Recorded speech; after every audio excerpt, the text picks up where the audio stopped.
I'm Catherine Sheeran, host of the podcast Horse Tales with Cat. Today's guest is no stranger to show jumping.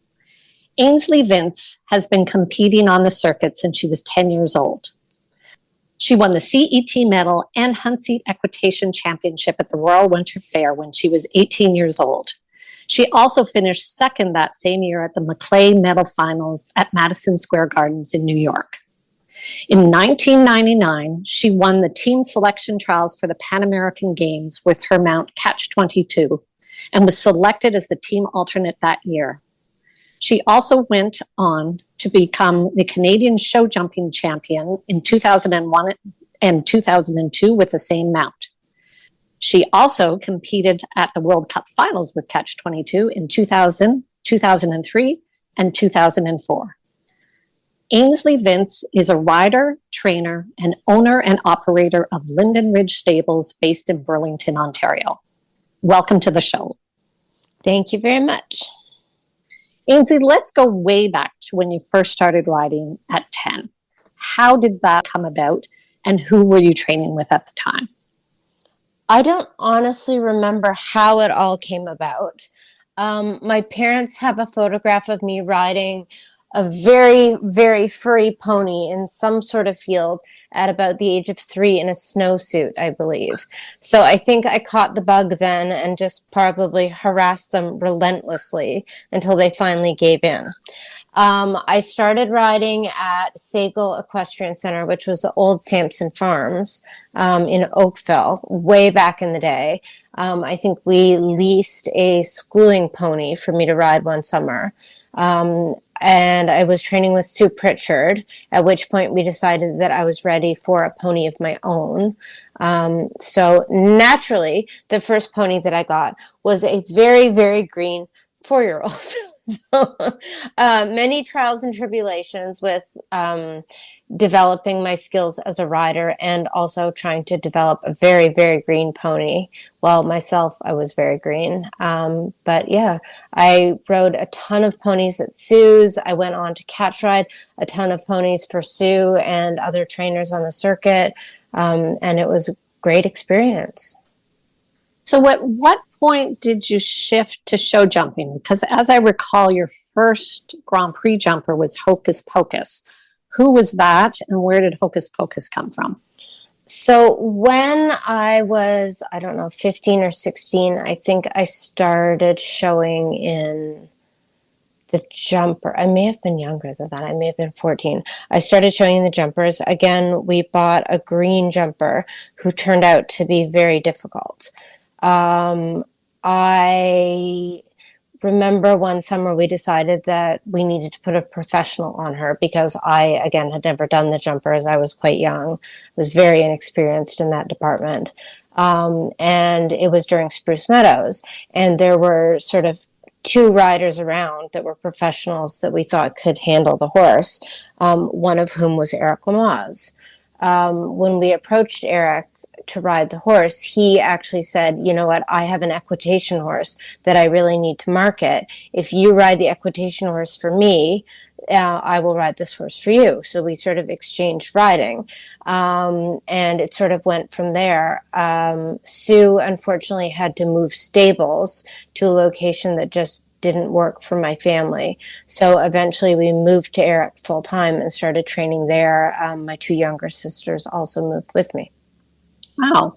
So was that was, as I understand it, back in 1992, correct? I don't know. I think that I was about 16 when we moved to Eric's.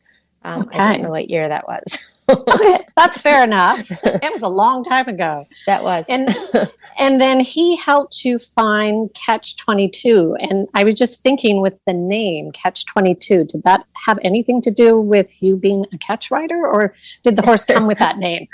No, when I was with Eric, we bought Hocus Pocus, so you mentioned before. That was my first horse that I did big classes on.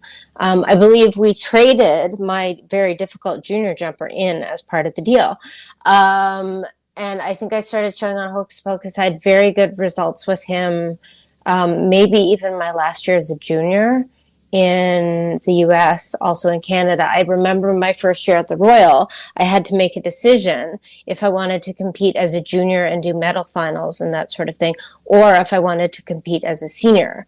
Since then, they have changed the rules for several riders and they don't have to make those choices anymore. But I remember my last year as a junior, I did show as a junior rather than in the professional classes.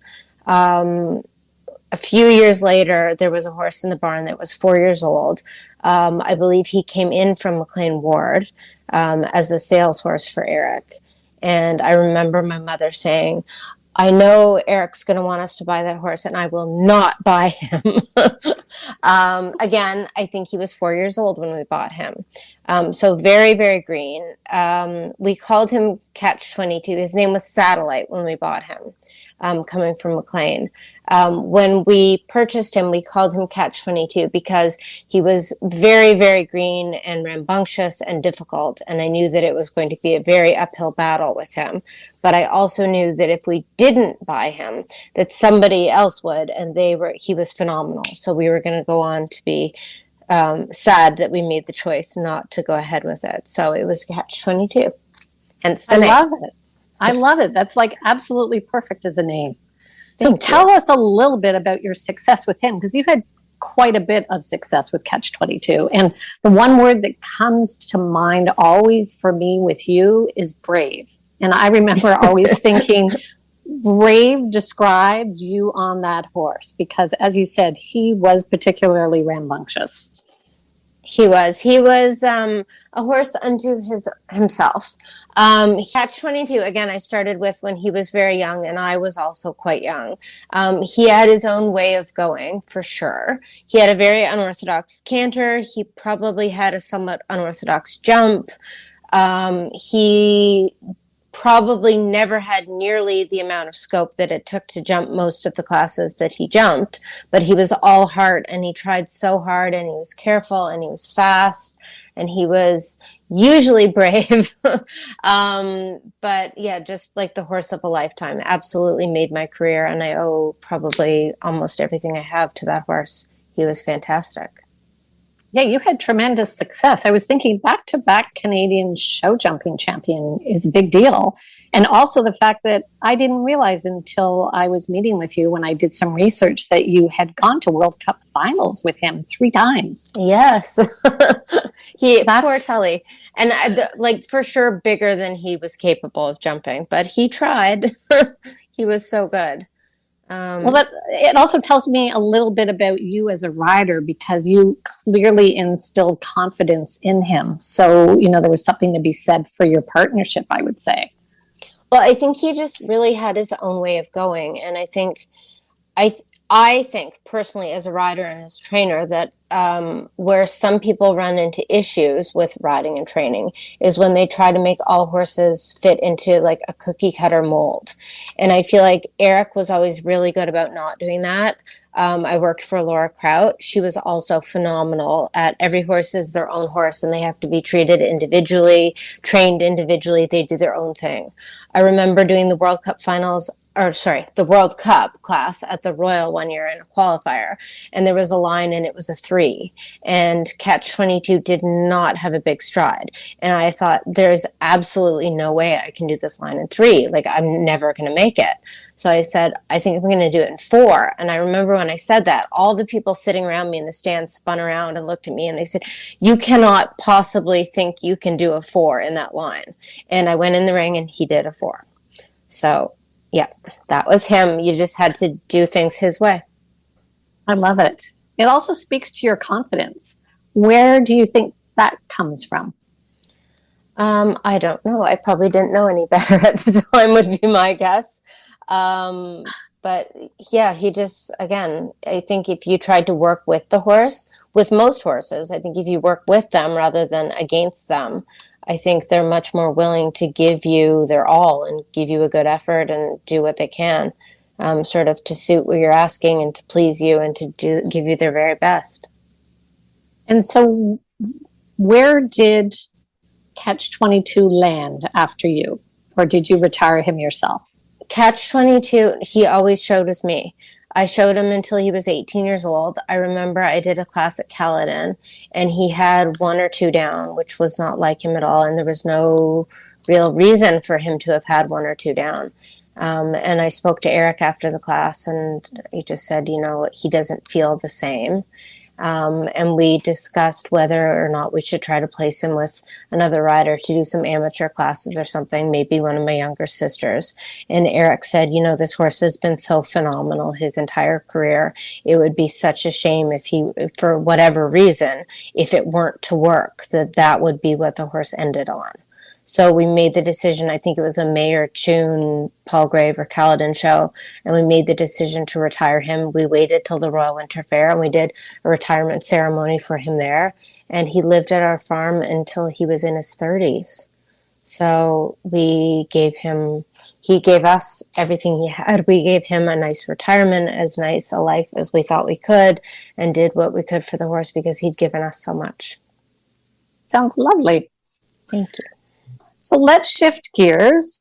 2006, you started Linden Ridge Farms. So Yes. Tell me a little bit about that whole process, because that's quite an undertaking. And were you doing that with Courtney and Sydney, or was that on your own? I had been I'd worked for Laura Kraut for, I think, about a year. I'd had a really bad accident in Florida where I wasn't even riding. I got off the horse. I was asked by a friend to ride a horse to make a video for a sales video. I got off the horse. I was walking out of the warm-up ring, and the groom that had the horse spun it around behind me and threw the cooler on its back. The horse double-barreled me in the back. I got thrown. They said what saved me was that I was small. So I didn't provide much resistance. I got tossed in the air. I got really badly winded. I got a really bad concussion. And it took a while to recover from that.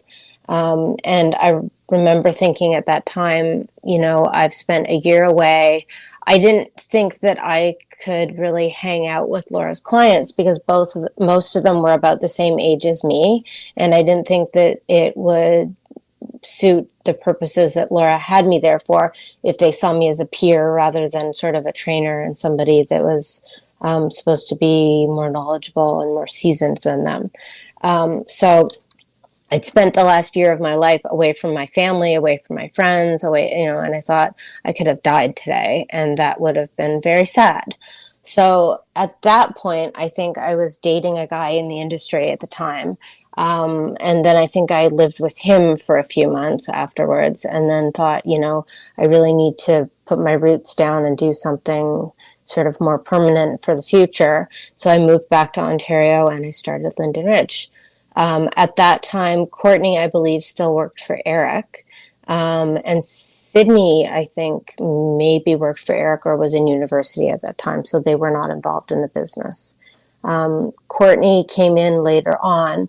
I had a very bad accident, and Courtney at that time stepped in and sort of took over, thank God, because the business was able to keep going when I wasn't able to be there for many, many months. So, yeah. So tell me a little bit, if you don't mind, about the recovery from both of those concussions, because I believe the most recent one was 2015, if I've got that right. Yeah. I mean, again, your courage and bravery come through here, because from what I've read, doctors suggested that, this would be career ending for you, and you just didn't take that for an answer. You fought back and worked at it. And tell me a little bit about that journey. I would say I'm very, very stubborn. So my first, actually, oddly enough, the first day that I ever went to try my very first pony, who was 4 years old, back in the day before modern footing and before people harrowed the ring on a regular basis, when I was trying the pony, it didn't do lead changes yet. It cantered up on the side of the ring that hadn't been sort of shoveled down. So it went up on a little slope and tipped over and fell sideways. I had a concussion and amnesia then. That should have been a sign. We did not take it. So the injury that I had in Florida, also, again, I had amnesia for a while. And again, wasn't even riding. So just at a horse show. That took a little bit. I wasn't allowed to ride for a while. I did start back slowly. Again, I worked for Laura Crouch. She was phenomenal. She was completely understanding. Whatever I felt like I could do, I did. Whatever I was worried about, I didn't do. We gave a lot of the horses sort of on my riding list to other riders. She couldn't have been more accommodating and more understanding through that. She was phenomenal. The accident in 2015 was a much more serious accident. I was in a coma for 4 days. I was in a wheelchair for a while. I was on a walker. It took a while. I think it was over a year before I sat on a horse again.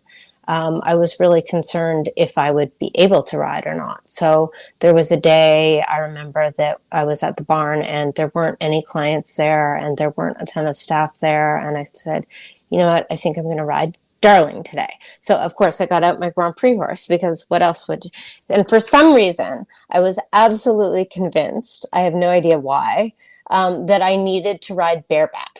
And this was what was going to bring me back. So against many protests from my mother, I did that. And again, Darling could not have been more fantastic.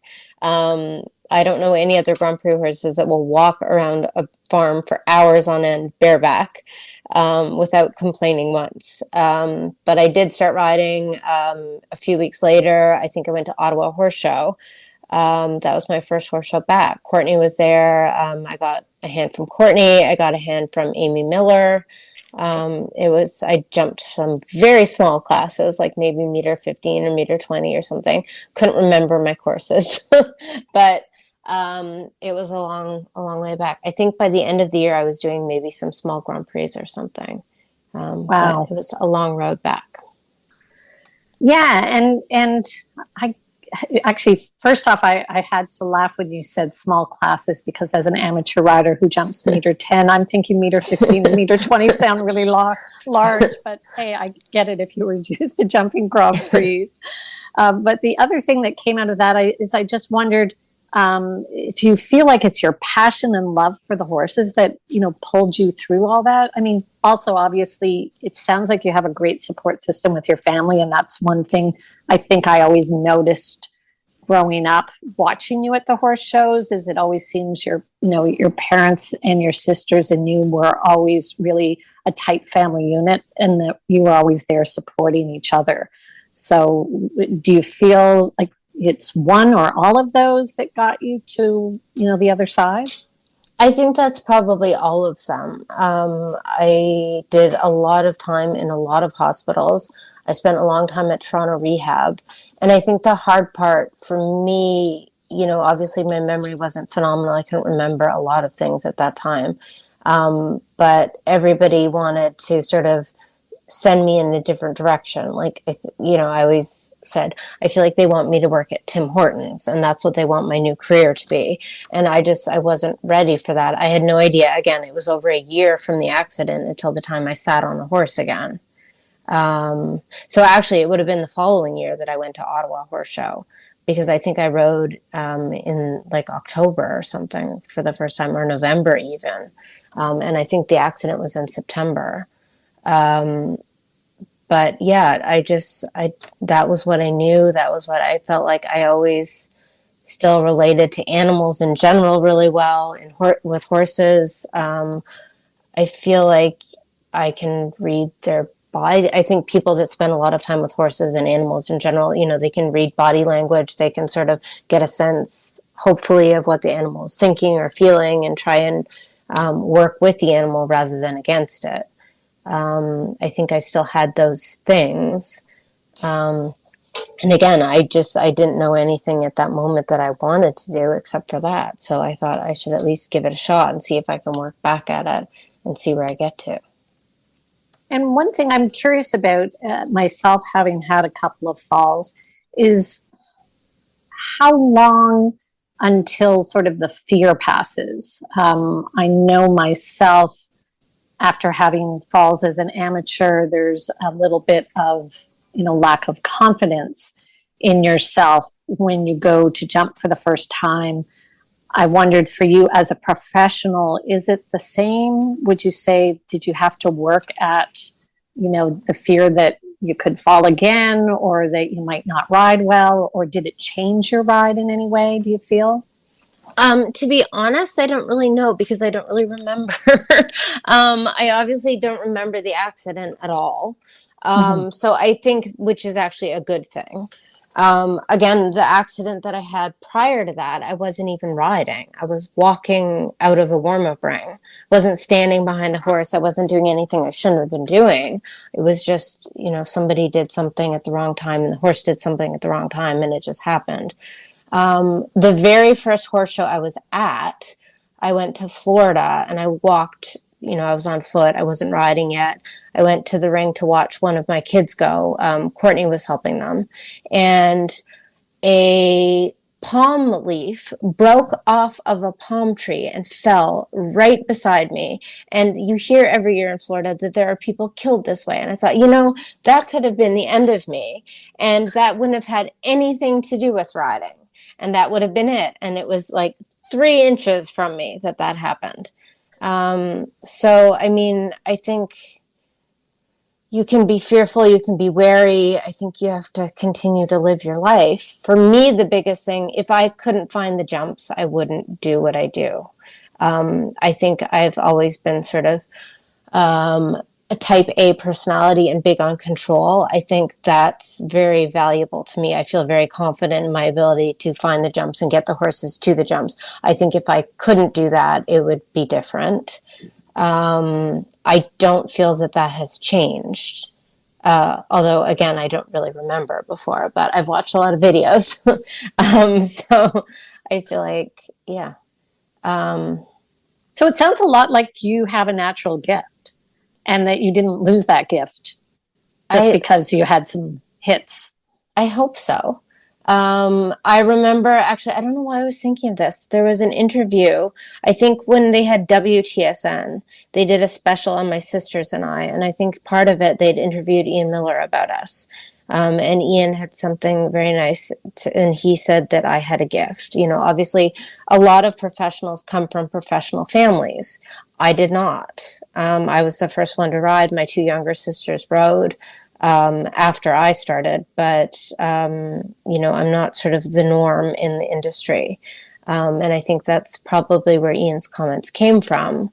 But I was thinking about that the other day and how kind that was of him. And yeah, so I'm really lucky. Yeah. Yeah. Well, I think it is kind of him. And I also would agree that it is something that you possess. So it's something that we've all observed watching you ride. So thank you. You're welcome. So where did you go after Catch 22? I know obviously you had the accident. You had a lovely horse, Darlene, that was, I guess for you, absolutely a hopeful for the Canadian team. What transpired there, and have you had any Grand Prix mounts since? Darling, so after Catch 22, I rode a lot of horses. Some of them I rode for a long time. They were owned by various owners. Sometimes Eric would give me horses to take on the road with me. I'd do them in Grand Prix for a while. When I rode for Laura Kraut, I did some of her horses in the Grand Prix sometimes. In the Grand Prix sometimes. The year that I worked for her was the year, I think, of the Sydney Olympics. So she was away a lot, and she was very, very kind that she let me show some of the horses when she was gone. So I would get to ride horses in Grand Prix, which really doesn't happen very often. Again, Eric would have sales horses that he wanted to promote. He wanted to send to different shows. So I got to a lot of mileage that way. And I had Grand Prix horses since, not of Olympic caliber, but like Frida, I don't even know how many Grand Prix Frida won. A ton.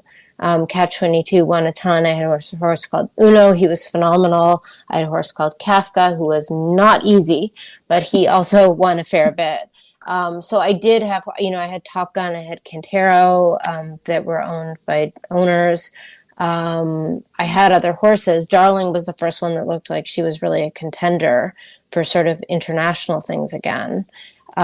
She unfortunately had some injuries along the way. So I know the year that I got hurt, I was just coming off a huge class at Spruce Meadows, and I was right in the running where I wanted to be for team trials, team consideration, that sort of thing. And then I got hurt right after, I think the next week at the next horse show. So then I was out, and I still remember I was in Toronto rehab. I had no idea, what year it was. I didn't know it was an Olympic year. I didn't know it was, and I remember when I found out that it was an Olympic year and I couldn't even ride, and I was just devastated. When I came back, Darling was really good for a while, and then again had an injury or two, and we made the decision again. We had one vet tell us that we could continue to show her, but we would have to do like maybe one show a month and pick and choose and just be really careful. I spoke to another vet who said, Ainsley, I know how you feel about your horses, and if you want this horse to have a good retirement and be happy long term, he said you should stop. And so we just retired her immediately. She jumped her last class in Caledon. She jumped 2 or 3 classes that week, FEI. I think she had one rail the whole week, was phenomenal, and came up off of that not in great shape, and we retired her 2 days later. So she's since had several foals. Frida has had several foals. We now have a small herd. Courtney's been breeding her horses. So we have a lot of young horses coming down the line, but what will happen with them, I don't know. But so far, so good. Yeah, I guess I always think it's so challenging for Canadian riders. I feel like we have this depth of gifted riders, but we have a lack of mounts for them. And it's frustrating to watch from the outside. I can only imagine what it's like from the inside when you're a talented rider without a mount. But I just wonder, how do we address that? What do you think is lacking? Do you think it's funding in Canada? Because I just see the Americans, they can put out probably 3 Olympic teams each time, in terms of just they've got the horses and riders available. Yeah. And yet in Canada, I feel like we're always trying to catch up. Like, what do you think we should be doing differently? I don't even have a great answer for that. I mean, of the horses that I've had, we've been fortunate enough to be able to syndicate most of them. So you had people invest at a lower rate and still gain benefits from a syndicate. I haven't been able to do that since my accident. I feel that I don't think I've jumped over 1.10 or 1.15 in 2 years now, which I'm very sad about. I feel that I'm still capable, and I would love to do it, and I would kill to get back doing it somehow. But there's just not the support. I always tell people it's like trying to compete in NASCAR with a moped or something. It's obviously very involved, very expensive. You need people that are behind it. I don't know that in Canada, the bulk of the people in the industry have sort of a realistic view about things. We have people approach us all the time that want to buy, and they list off their criteria for the horse, and you have in your mind, okay, it's going to be this type of horse and it's going to cost around this. And then they give you a ballpark quote of what they think it should cost, and it's, nowhere near. And I don't know if that's just the mentality is different in the US, or, sort of the realistic views are different in the US, or I don't know. But I do wish that Canada would find a way, because again, I know for myself, like I would absolutely love to get back doing something more than 1.10 or 1.15 eventually. I really enjoy training. I really enjoy working with horses and riders. I am very proud of my career and my resume in the fact that I feel like I'm very well rounded with the hunters and the jumpers and the equitation, both as a rider and as a trainer. I have good results in all those categories, but I would love to be able to get back to doing, I chose to do this as a professional so that I could further my career in the jumpers and do international things and do Grand Prix and do and it's been now years since I've been able to do those. And without support, again, it's like trying to compete in NASCAR with a moped. I don't even have a moped. I have a bicycle at this point. So, yeah. Well, I think it's sad for us not to get to see you at that high level as well. Oh, I mean, thank you. it's enjoyment for us that have been in the sport. And so I would agree with you. I think it's a shame, and I would love to see you get back up to that next level. Thank you. Well, and it's hard because you look at some riders and they've had so much support, and I really feel like a great deal of their career has come from the support they've been able to garnish, but then others just sort of haven't hit that lucky spot or that sweet spot. And I don't know why some riders are able to do that and some aren't. I don't feel it's necessarily based on merit or ability. I think it's sometimes where you are at what time and sort of, did you get lucky in that moment or not? So. Yeah, and I was curious because I know you spent 2 years, you said, with Laura Crouch in the States. Do you find their approach different? I asked that of Mario as well when I spoke with him, because he had ridden for the American team at one point, and I just wondered, do you feel like there's a different expectation or perception when you're on that side? I feel that the perception is more probably realistic, that in order for a rider to get from point A to point B, they need all these things in place. I don't know that people consider that in Canada, or that people, again, have maybe a realistic view of what those things are and what they take, and, the expenditure that has to come. And again, you need people that really want to do. I don't know if it's more high profile in the U.S., in Canada, or I don't know. But I know that we are lacking, and we're not lacking in riders. We're lacking in, I think, supportive riders. And I was also curious, I feel like as well, there's been a diminishing of the numbers of venues that you can go to as well. I feel like years ago, there were a lot more top class competitions to go to in Toronto area and Quebec. And now it feels like you're getting more and more limited. Is that your perception as well? I think definitely the number of venues has whittled down. I think part of that is the expectation of what needs to be offered to the client has changed. I mean, now there's sort of European style footing, European style jumps. You have to have very well-known and very well-educated course designers. You have to, what you're presenting. Whereas before, I know when I was growing up and I was, first starting, we used to show in places that were like farmers' fields for part of the year, and then they'd be like a horse show with a Grand Prix. And I don't think now, with what horses cost, and I think with what veterinary science has come to. I mean, we now know if we jump horses in these conditions, this is what happens, sort of thing. So I think people are a lot more careful with their horses. Horses are a lot more expensive. Our sport is much more expensive. I think people are more careful. So I think the venues have to be that good quality to be able to be attended. But also in that, I think Ontario has, in particular, I don't know about across Canada because I haven't been out of Ontario for a while. I think, a Grand Prix now is like $135. When I remember, 10, 15 years ago, Grand Prix were $145, $150, sort of week in and week out. And I think in doing that, we've also lost a lot of our riders, because the riders that want to compete internationally and be on the team and do that, they don't come to Ontario anymore. Or if they do, it's very, very few and far between horse shows that they attend. And I think, as the level of competition sort of decreases, I think it becomes a little bit of a snowball effect. And that's the direction that things go, unfortunately. And maybe that's why it's hard to get support right now, because I think the people that are competing at that level and are doing that are not seen. And I think that's tough.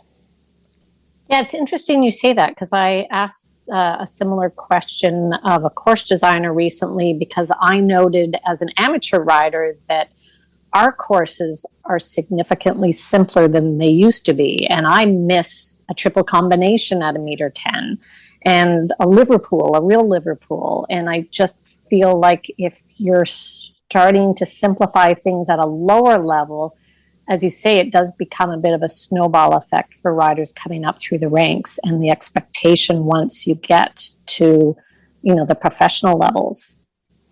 I think the other thing too is I think that as a society in general, things have become much more litigious. So I think with the introduction of safety cups has obviously been a huge thing and a huge benefit to the sport. But I think everyone's pretty careful about what they put forward in case it is too difficult or it causes, one accident or several accidents. Or I remember we were talking about this the other day at the barn. When I was a kid, there were no safety cups. And if you wanted to compete in the hunters while you rode ponies, you had to go straight to 3'6". So mostly we crashed and hurt ourselves, but we did it. But I think that was sort of the norm then, was that you would fall off and you would crash and you would have accidents, and you either pressed on or you didn't. Whereas now I think they really try and avoid those things, which is partly really good, but also, I think it's changed the sport a little bit, for good and bad. Yeah, funny you mentioned that, because I was also saying to a friend recently that I remember when we were younger and we fell off, you immediately got back on that horse. Yep. And you went and you jumped to jump. That was just the norm. I didn't know any other way. And now they won't let you get back on. Which I do think is a good thing. But again, it's just very different than what we grew up doing and what we were used to and what was the norm. So I wanted to shift gears a little bit, because one thing that I don't know everybody knows about you is that at one point in your life, you took ballroom dancing lessons. And funnily enough, a friend of mine was the one who taught you.